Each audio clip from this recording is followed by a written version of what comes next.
Nobody likes to be wrong, and so it must have stung pretty bad for the religious leaders who were gathered around Christ.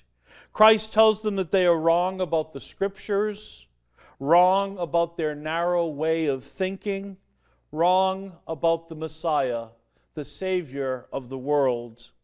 The wrong thinking of the group became scales on their eyes, which prevented them from seeing Christ in their midst. The lesson of the scribes is an important lesson for us.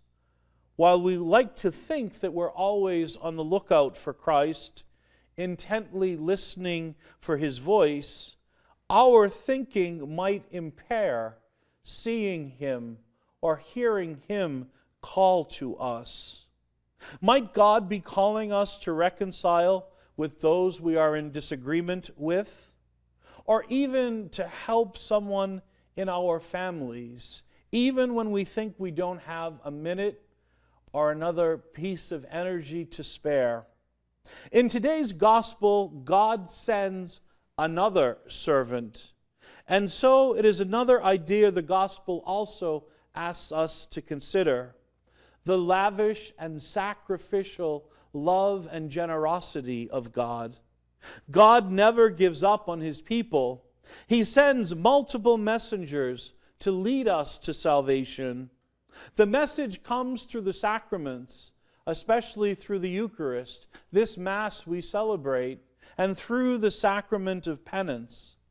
But God calls to us as well through family and friends who both challenge and comfort us.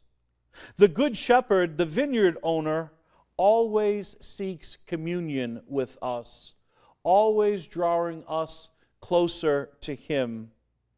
The vineyard owner finally sends his son. The tenant, seeing the son, kill him. Is not the father a little bit irrational, seeing the treatment of others, and yet he's willing to send his own son? God's ways are not our ways. His love much greater and richer than we'll ever comprehend. The Father sends Jesus Christ, knowing the cross that Christ would be forced to face, His passion, suffering, and death. They killed the Son. The cross of Christ testifies to the lavish, never outdone love God has for His people. The sacred Scriptures tell us God so loved the world that He gave His only Son. Elsewhere we hear, there is no greater love than this, to lay down one's life for one's friends. Today the Church honors St. Boniface, Bishop and Martyr.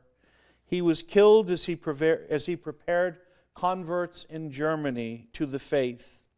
May his example and the sacrifice of this Mass and Christ's own sacrificial love and example help us to love God and neighbor with great sacrificial love.